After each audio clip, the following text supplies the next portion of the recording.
innocence and light of love. Every moment is the opportunity to remember love, to remember that only love exists, to affirm the willingness to let love show you the way. The acceptance that the power of God is the only truth of the universe, that everything that exists is an element of that love, that there's nothing else to know. There is no other reality. There is only one reality, the reality of love, harmony and peace and joy. And the journey that is perceived is truly the journey of remembering love. You can delay your acceptance. You can distract yourself with wild imaginings. You can be loyal to the past. And you can find a problem in anything you choose to find a problem. Your perception, your past,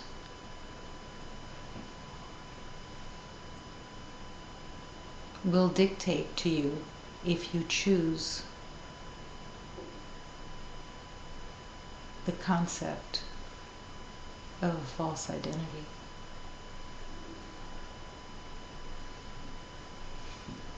But all the while that something else is being chosen, the belief in separation, the belief in battle, while that's being chosen, love is unchangeable. And the truth of your innocence remains intact. You don't have the power to change the truth of love.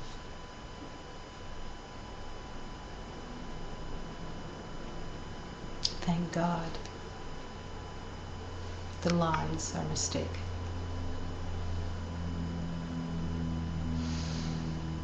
In this moment, the journey of love is the journey of remembering the truth of everything. Everything that exists is the light of God. The ease of acceptance is the ease of your journey. The willingness to be free of the past, of all the self-concepts that have been made, that have been adhered to and that you have been loyal to, are being called to the deep light of surrender. The willingness in this moment to surrender this day everything that you thought you knew about it, every concept of separation that was adhered to, that said, I am separate. Everything that agreed that you are a body, that you are temporary, and that there is anything to defend. All of this is being called to be surrendered about this day. the willingness to accept that this was a day where love could reign, where love could be at the center of awareness.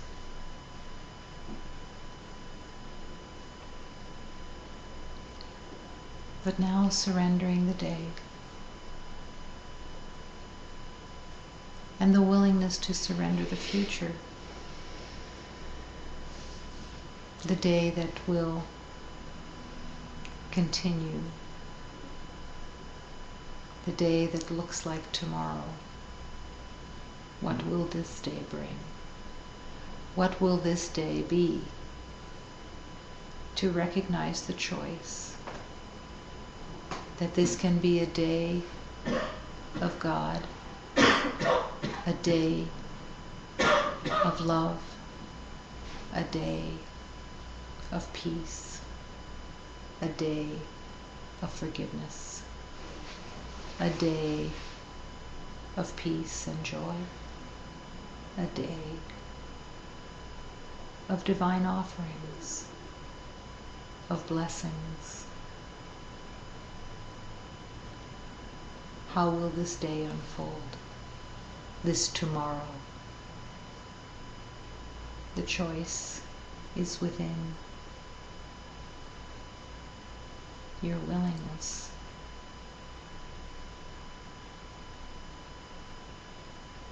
The willingness to surrender the future into the hands of God is the beginning of peace and harmony. The willingness to surrender the day, to be used for love and by love, is the beginning of the journey home.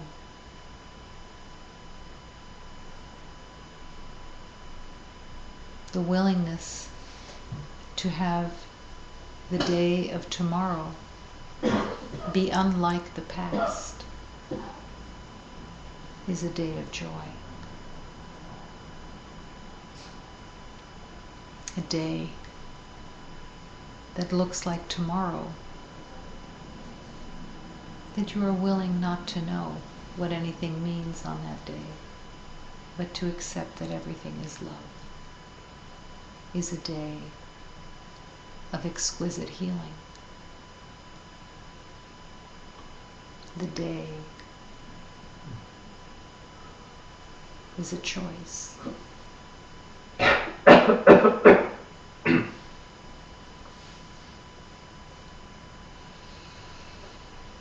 And in this moment, the willingness to serve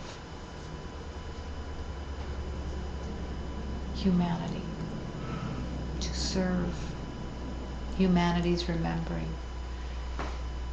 by accepting your true purpose. The true purpose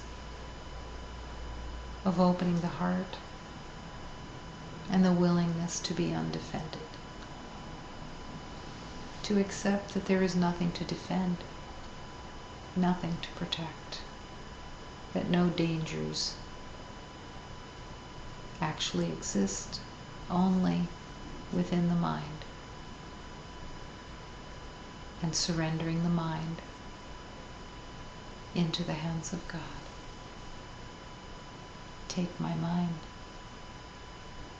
Take this identity and let it all be transformed into the truth of peace and harmony.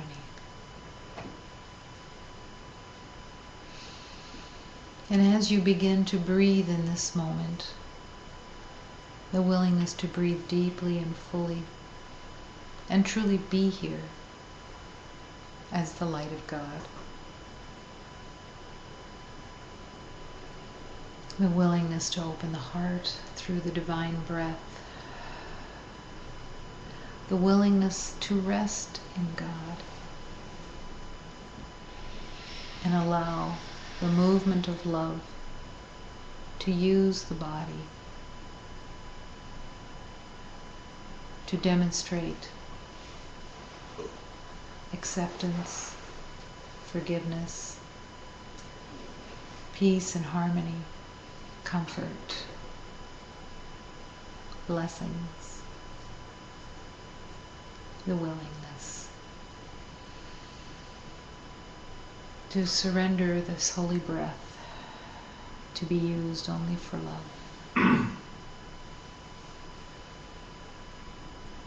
And the willingness to surrender the body identity into the hands of God. No longer willing to believe that the body is who you are. The willingness to surrender the belief in death, but to accept the divine spirit of eternal life, to be glad, to be joyous in the acceptance of life eternal, in the oneness of God.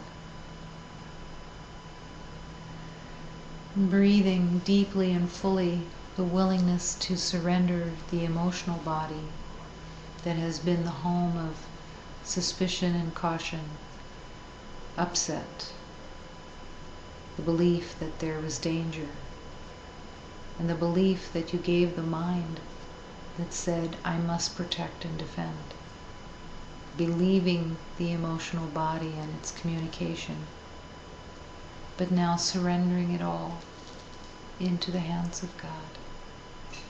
No longer willing to have the mind running the emotional body, but now willing to choose peace, to fill the emotional body with light, harmony, joy, the willingness for all beliefs of limitation to be transformed.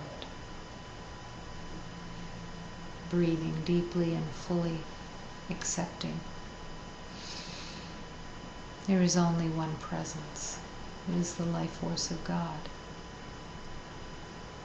Within this presence, we live and move and breathe as one. Affirming and confirming and accepting. This sanctuary is filled with love. Nothing else exists. Nothing else is welcome here. Only love is real.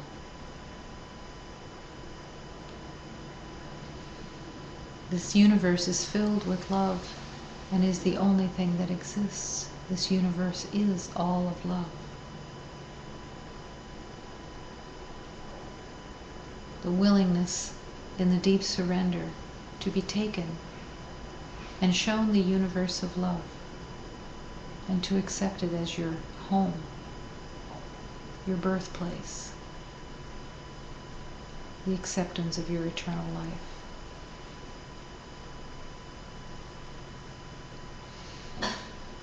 And breathing, accepting that as you surrender into the hands of God, everything will be revealed in the perfect time space of truth when you willingly want it.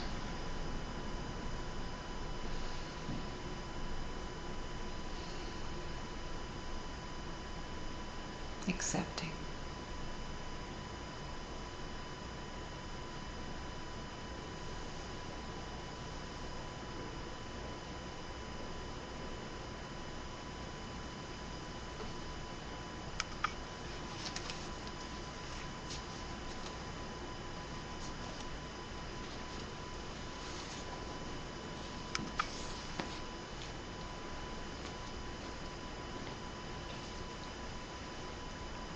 Allow this prayer to permeate the defenses that you have built from the past, that you've used to stay separate, now willing for them all to be disintegrated, melted away in the truth of love. Over the mountains of despair we will rise above. Over the heartache and the pain, upon the wings of love. The healing of our savage heart, gently by the dove, miraculously transforming us upon the wings of love. Terrible mistakes we think we've made, regrets we've undergone. Sometimes the hopelessness makes us forget the sun at dawn. All delight and joyousness, the tender mercies of Jesus, who carries our burdens upon the wings of love. Jesus, who carries our burdens upon the wings of love.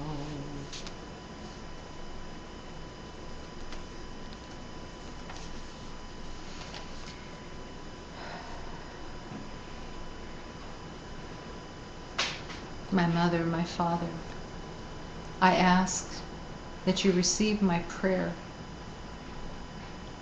I am wanting to open to the truth of forgiveness, the forgiveness of the insane past that I've held, the forgiveness of my mistaken identity that I've held, the mistaken identity that I've given to everything that I've looked upon,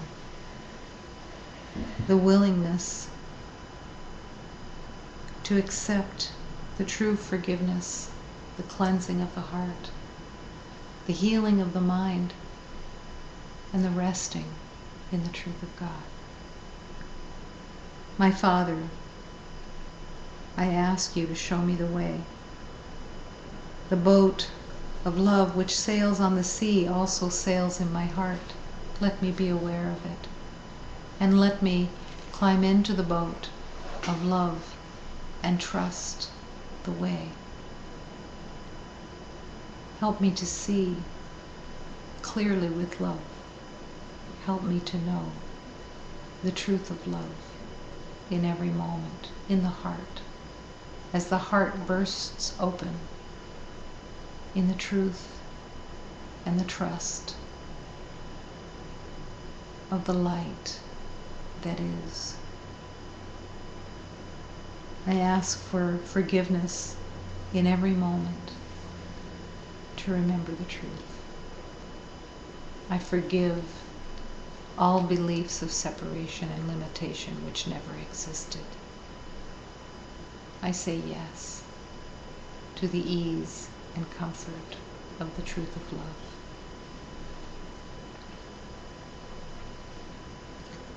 Meu Pai, peço que vos me ouça, para eu pedir o perdão.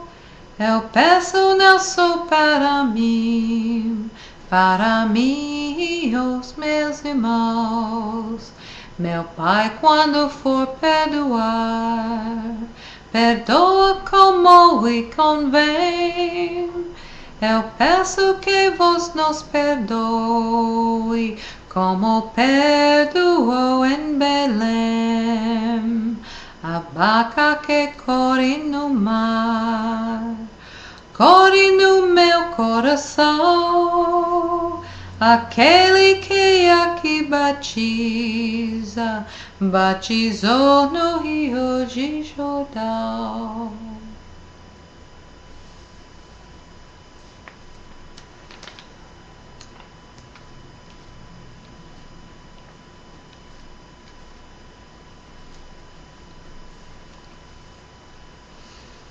Here comes the sun to heal us. Let's all firm ourselves in the truth, in the sun and the moon and the stars and in the Queen of the Sea, affirming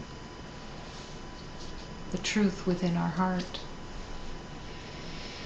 I've arrived to remember.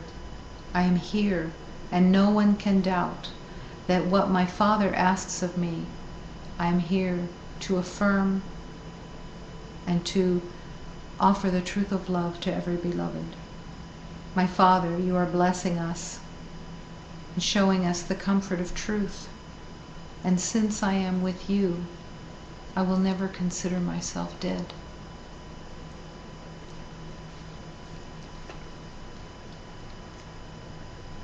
La veo sol nos curar, vamos todos y firmar. No sol na lua, nas estrelas e na rainha do mar. Cheguei, já estou aqui, ninguém queira duvidar. O que meu Pai me ordena, eu tenho que afirmar. Meu Pai, vos nos abençoes, nos dando vosso conforto, que eu estando com vos, jamais me considero morto.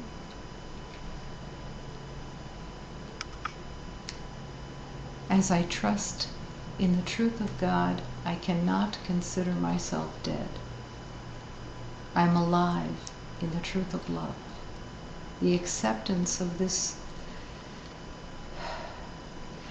divine alchemy of truth is the healing of the heart, the willingness to recognize that as you walk in the world, in your own thoughts, in your own concepts of self, you do consider yourself dead.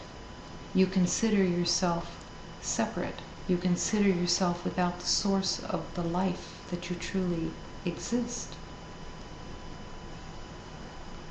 Thank God it's not true, but while you believe it, it is the cause of your suffering.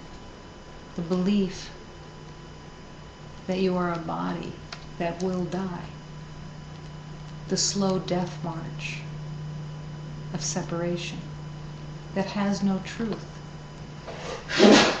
that has no reality, but is affirmed with every thought of difficulty, with every thought of self-protection, with every thought of knowing in this world. It is the painful place of separation that does not really exist. But you believe in its truth while you accept it as your reality. And it has no reality. It's the lie of separation. To accept that you are the light of God is to accept the healing of everything. The willingness to accept. Only love is real. Only peace is real. Only harmony is real. Nothing else exists. Eternal life is the reality. The willingness to accept.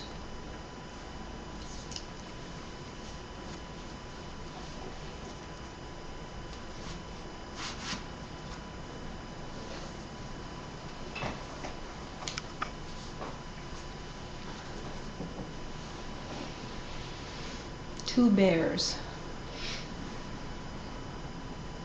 Once, after a hard day's forage, two bears sat together in silence on a beautiful vista, watching the sun go down and feeling deeply grateful for life. Though, after a while, a thought-provoking conversation began which turned to the topic of fame. The one bear said, "Did you hear about Rustum? He has become famous and travels from city to city in a golden cage. He performs to hundreds of people who laugh and applaud his carnival stunts." The other bear thought, then started weeping.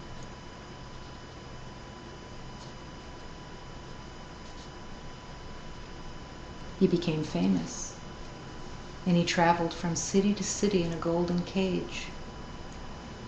This is the aspiration of every ego. To become famous, to become recognized, to become identified as something important.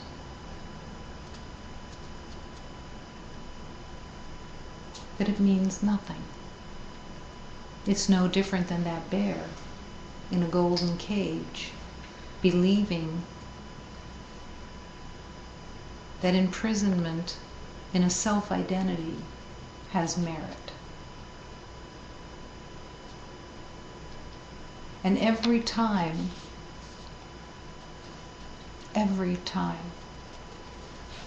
there is an identification with the self, with the separation, you have just locked yourself in a cage and you're performing with what you think will bring you some reward.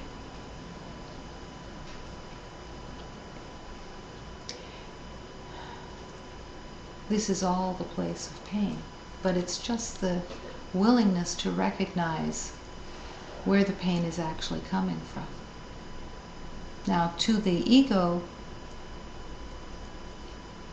the belief in the golden cage and becoming famous for a few moments has within it the belief of a reward, that there will be a payoff. Finally, I will get my worth recognized. Finally, I will find my worth.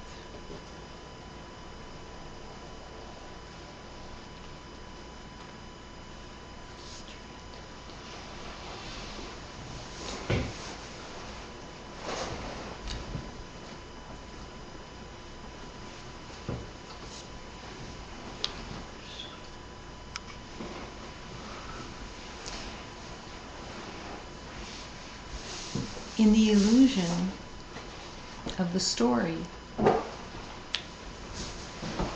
there is a drive, a determination to win. There's a determination to prove worth. There is a determination to protect and defend, and they all go together. They all work together. The driving force of the ego, the engine, is the self-hatred. It runs the show. It runs the show in the belief that here you will change everything by others outside you recognizing your worth. And in that concept, there is the belief that being in a cage is a small price to pay for the high of the worth that you're finally going to accomplish.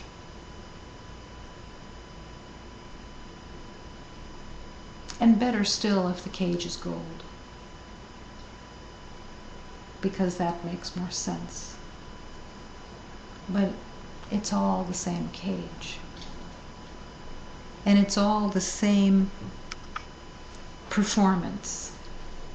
And it's all the same addiction to fame, of proving the self, winning, succeeding, defeating the enemies of the past through proving your worth.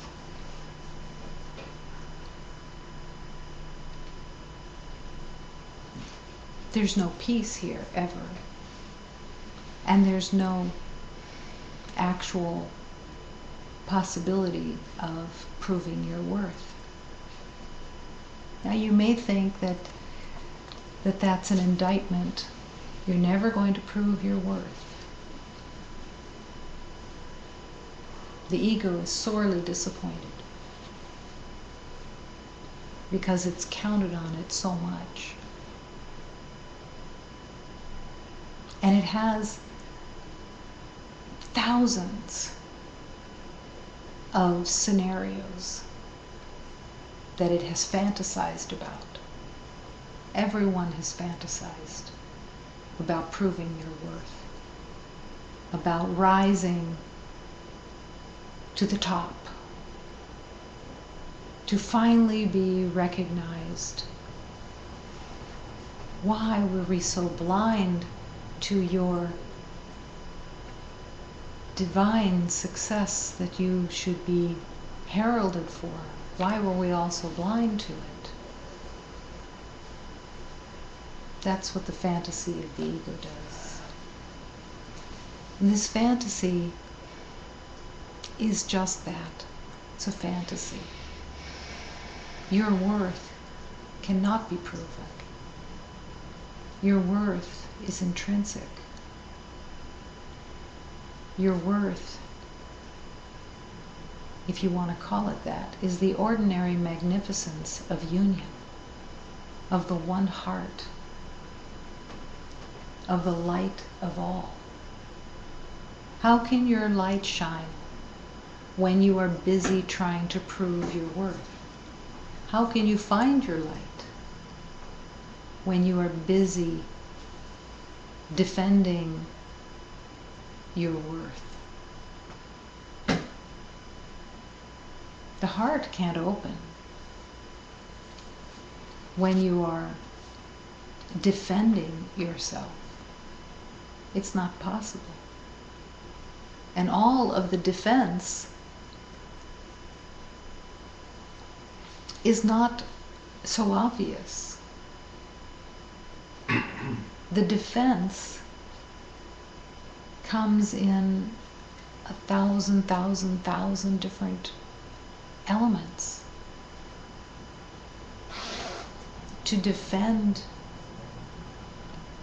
your identity is to believe in your identity. What would happen if someone called you a name? An idiot, stupid, ugly, ridiculous, worthless. These all have meaning for you. These all have stories attached. These all have fears that are held. All of these words, all of these have meaning to you. And the meaning that you have given them all is your cause for defending and being suspicious, because you believe that there are enemies, that you believe that there is danger, because you believe that you are a body. And you believe you can be hurt.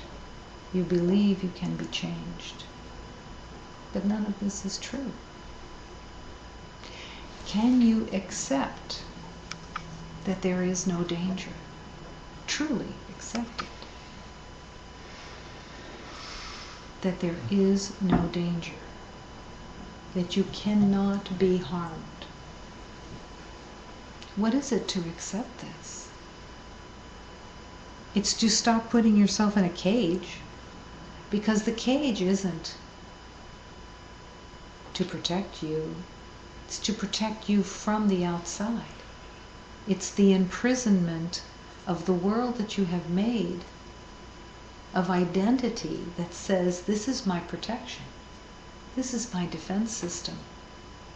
But it doesn't show itself that way because it appears to be a golden cage.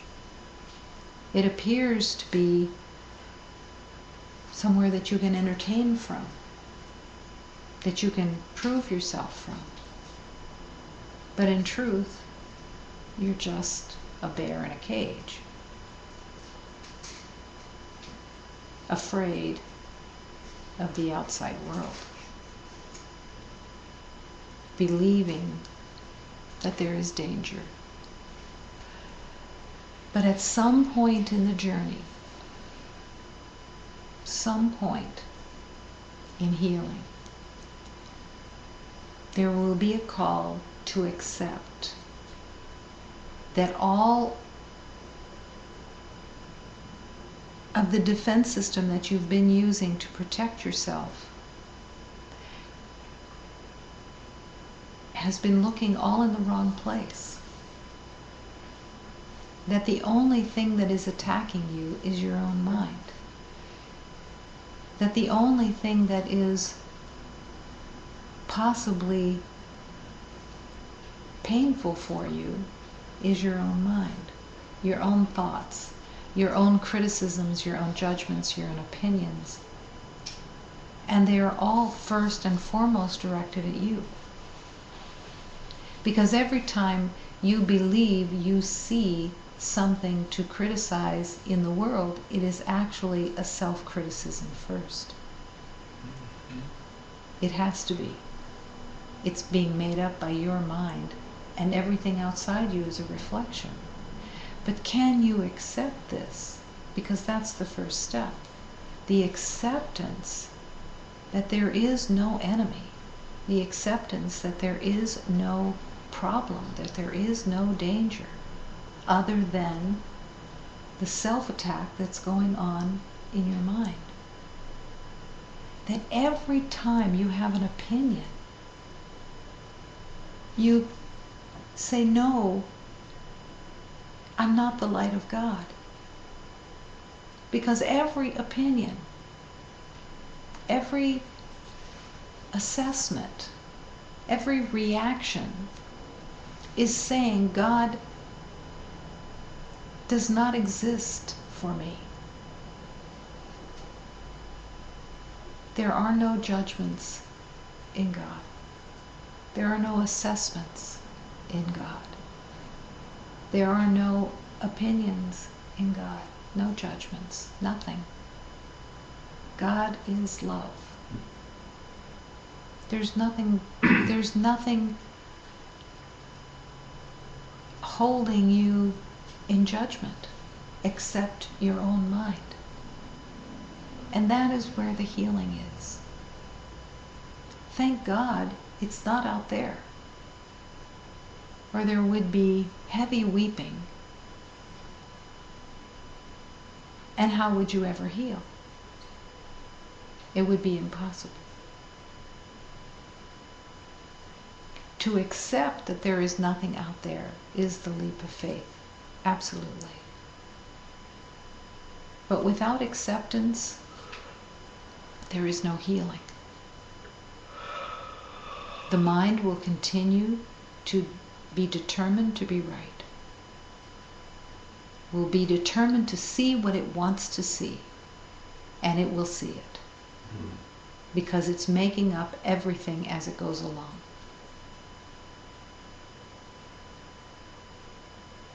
To truly surrender the mind into the hands of God and be willing for the light of truth to shine, to permeate through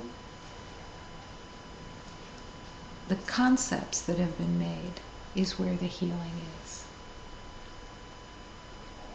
And the first place of clarity, the divine gift that is so brilliantly offered, is I don't know. I don't know is the first acceptance that everything that you thought was fabricated. And that you're not willing to trust your own mind anymore, or what you think you perceive, which comes from the mind. The senses of the body have been programmed perfectly to the mind's interpretation. It forages for the mind and sees exactly what the mind wants to see. The thought is there, the belief is there first, and then the eyes see exactly what the mind wants it to see. It is not neutral. The eyes are not neutral. They are not seeing with clarity. They are seeing totally through perception of the mind.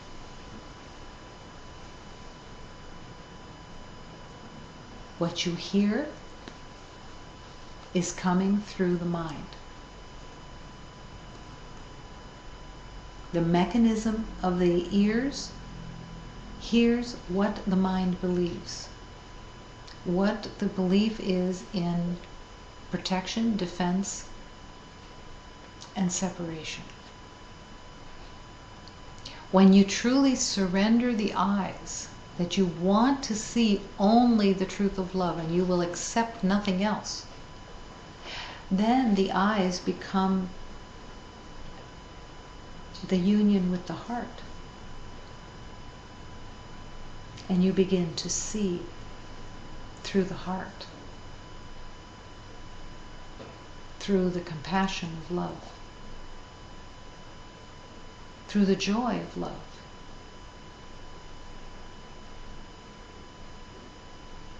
But what you see no longer has meaning to it. No longer has meaning.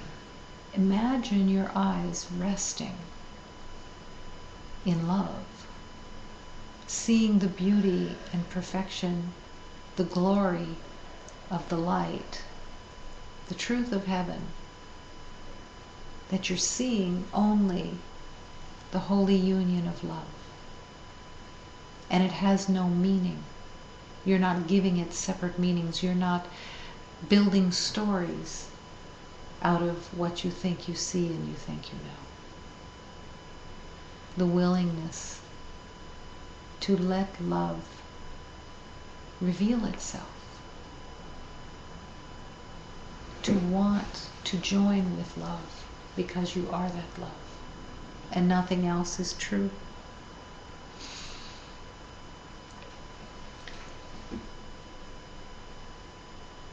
Every day, all of these divine teachings are available to correct and redirect with love to the truth of God. You are blessed in this moment of incarnation to have these divine teachings of love that will lead you through vibration, through the light within the teachings themselves, that when you accept them into your heart, they will transform. There is transformation actually available through your willingness to accept the light of love within every teaching.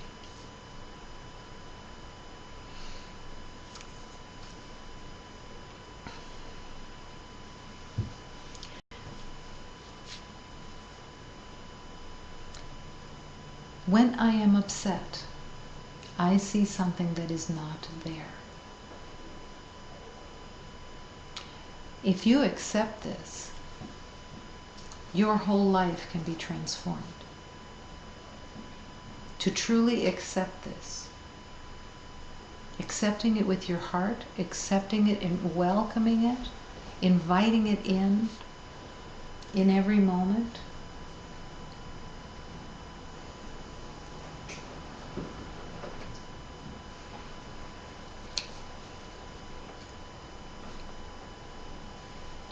When I am upset, I see something that is not there.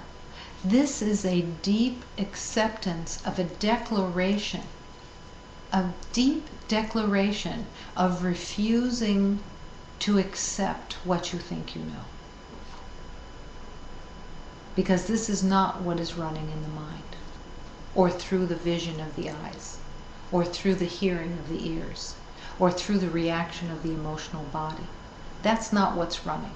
What's running in the mind, and that is communicating through all these outside influences of the body is, I am separate, I am without, I am attacked, there is scarcity, there is danger, there are enemies. That's what's running in the mind.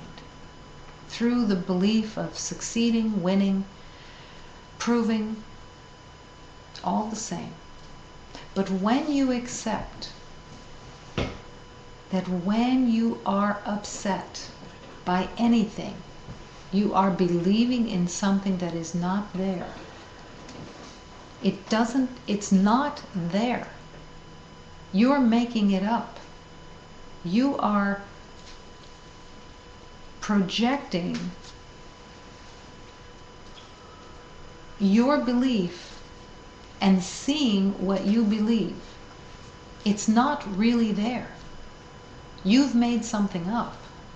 And just because you believe it, just because you have decided it's real, it isn't. If it's not the light and love of harmony, it's completely fabricated. When I am upset, it is because I am seeing something that is not there. To accept this is to accept healing. It's that simple.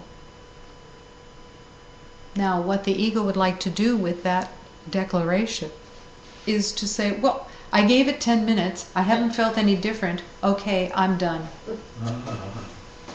Screw God. I've been betrayed again. Instead of, doesn't matter, I have to accept this, and I don't know how this healing is going to look, but it is guaranteed that if I accept that I am upset only because I believe in something that is not there, there will be transformation. My heart will be healed. I will begin to see the light of love because it's all that I want. I'm not interested anymore in my concepts of my mind, of my wanderings. I'm willing to accept.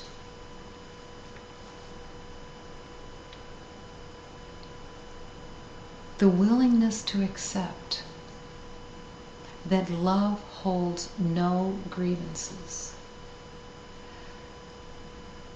To accept that love holds no grievances, and you are the truth of love. So where are these grievances coming from? Only from the past. They have no other resource except the past that you made up. But if you are the love of God and you accept this, grievances are not possible. They have to be made up. To accept that love holds no grievances, and I am the love of God, therefore these beliefs are things I'm making up. There's nothing to be grievous about. There's nothing. There are no grievances. They're all made up in my mind to self-attack. There is no problem. There is no enemy. To accept this is to be free. To allow the heart to be filled with joy. Joy will come spontaneously because you're so happy you were mistaken. You're so happy you weren't right. If I hold a grievance, the light of the world is hidden from you. If you hold a grievance, the light of the world is hidden from you.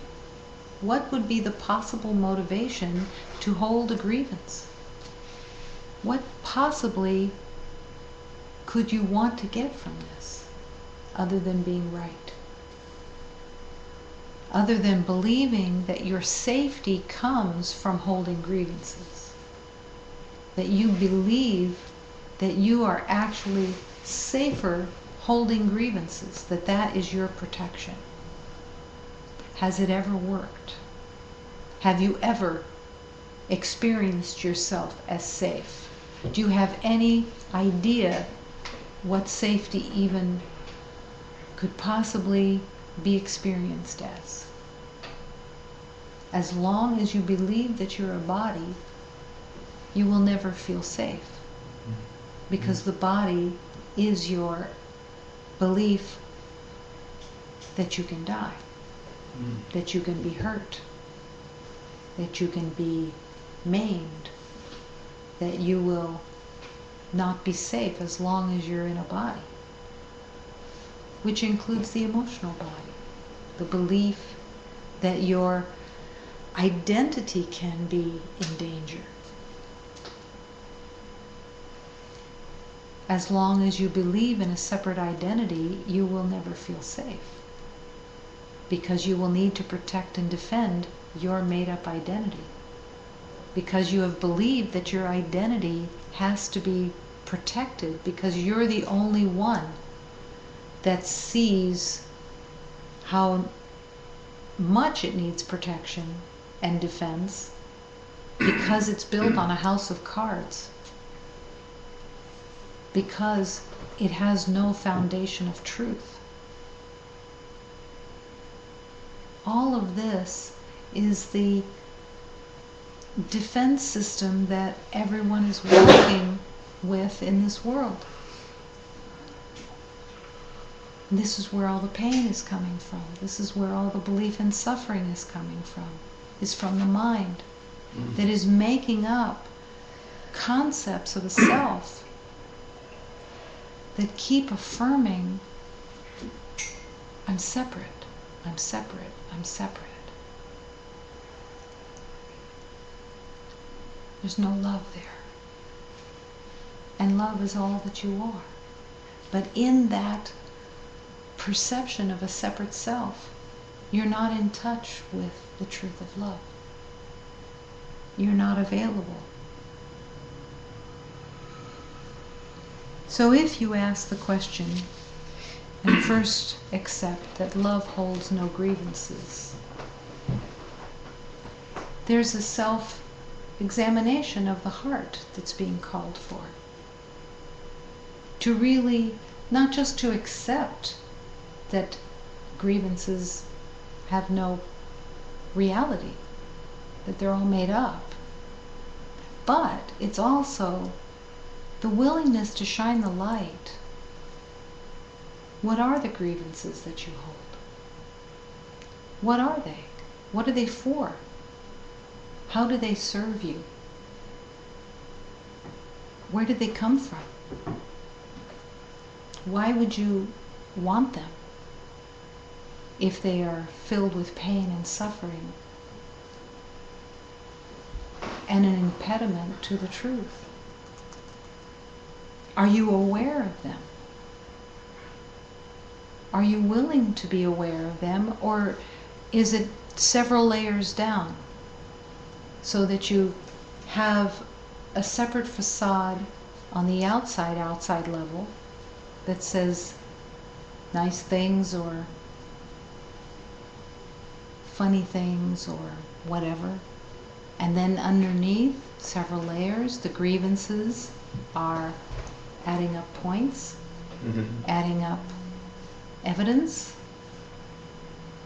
adding up reasons to stay separate and to stay in the belief of caution and defense. What is it that you're hiding from? What are you afraid to expose? It's all the same for everybody. The fear is that someone will see the self-loathing, that someone will look past the facade and discover that there is self-hatred. And because of the self-image of self-hatred, you believe you have to hide it. So the grievances have to go out, because That way you can stay distracted from the self-loathing. The self-loathing is totally made up. It's not true. The self-loathing is the belief of the past. That was your evidence. The past that you walked through proved to you that you were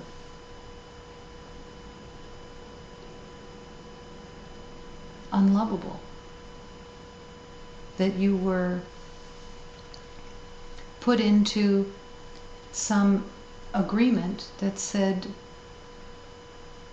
you will look like a failure. You will look like someone unlovable. You will feel it from deep within. And your surroundings prove it to you. Not recognizing that you incarnated with the belief of separation. Already in the belief of separation. Already aligned with the belief in self-loathing because you believed you separated from God. None of it is true. But as long as it remains behind all these facades, it continues to self-attack.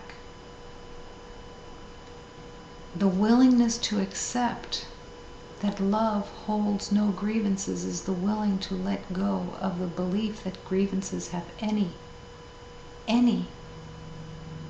purpose other than self-attack. And to hold you in the belief that separation somehow is necessary and real, when none of it is true. Absolutely none of it. But this is a place of acceptance and trust. This is not a place of knowing. What you know is the pain and the suffering. What you are being called to accept is the freedom of stepping out of the cage, to stop pretending that you're entertaining others with some concept of self, of proving your worth, when there's nothing to prove. You're being called to rest in God. How can you rest in God when you're holding grievances, opinions, judgments, fear of the world?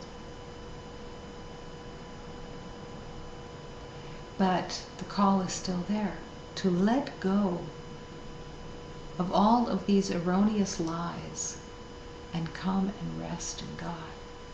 Really rest. Will you accept, and it is a choice, to accept that you are only affected by your own thoughts?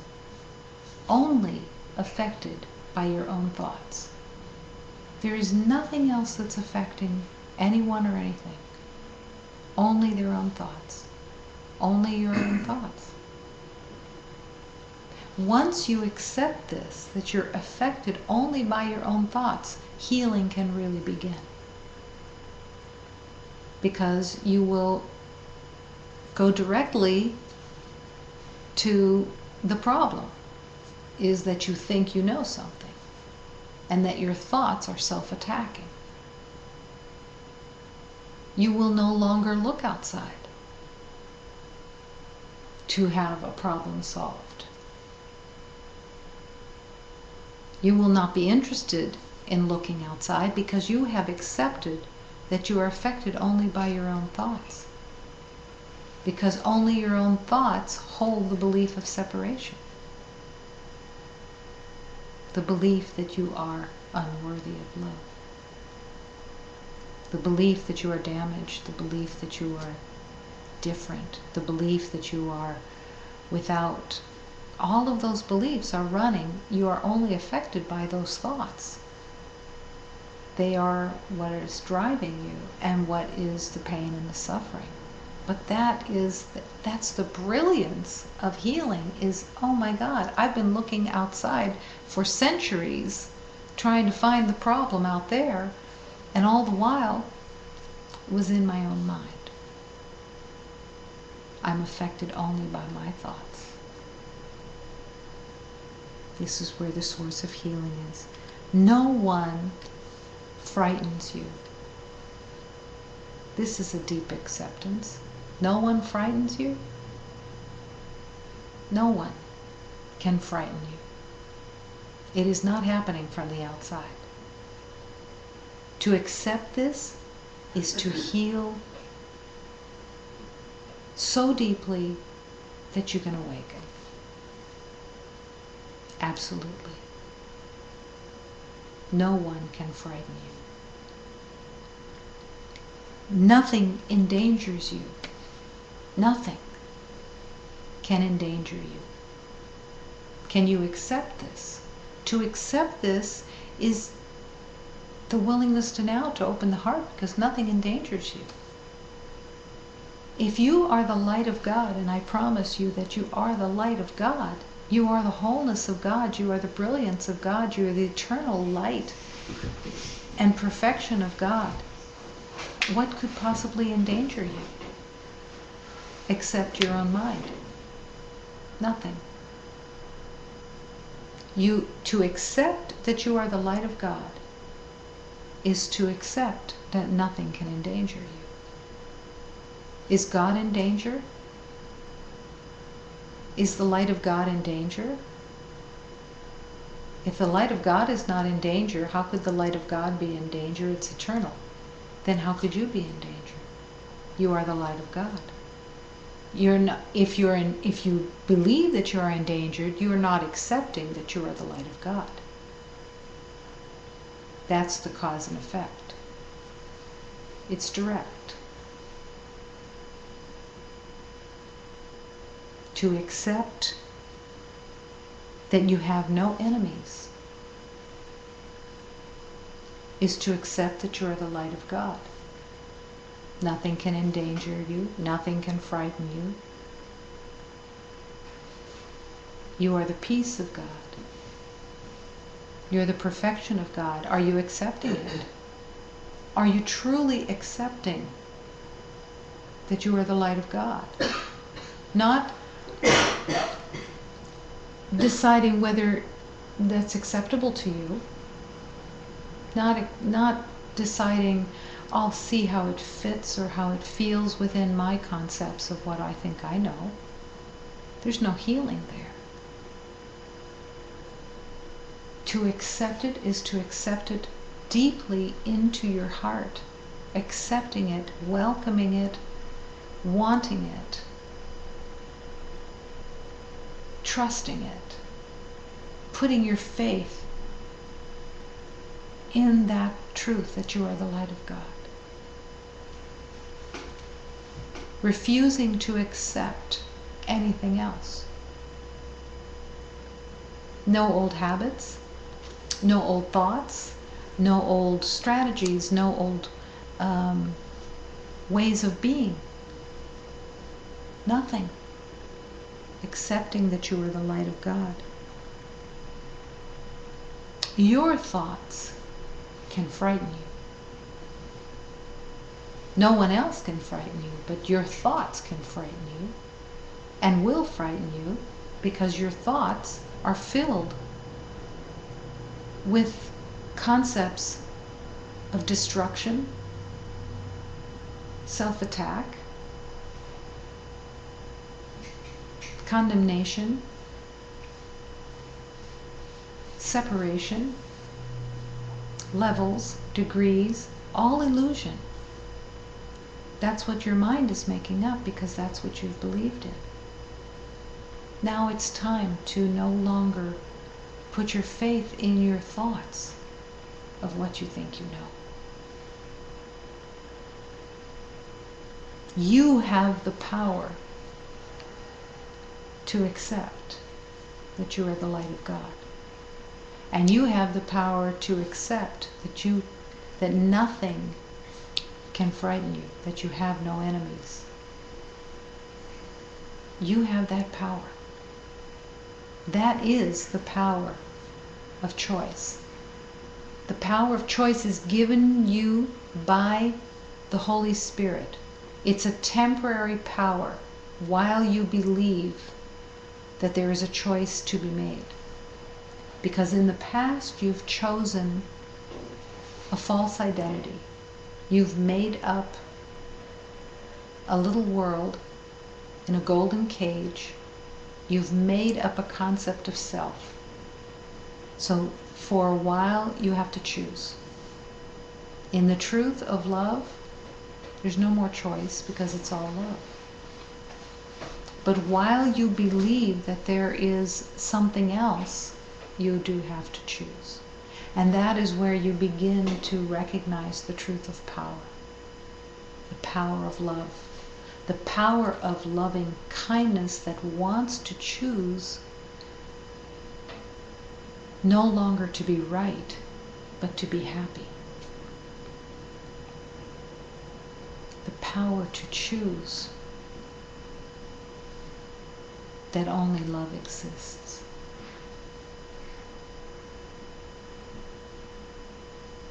The power to accept loving kindness of that choice. It is loving kindness. Truly, it is loving kindness. You have not known loving kindness. You have not been aware of loving kindness. You have been aligned with self-protection and self-defense and the belief of scarcity and trying to get your worth from everything outside. That's not loving kindness. Loving kindness is the acceptance that you are the light of God, that only love is real, that only love exists. Can you accept that your thoughts don't mean anything? Truly. The moment that you find yourself disturbed by anything, let's say a small irritation comes up, what you would consider like almost normal, ordinary normal because you live in irritation most of the time.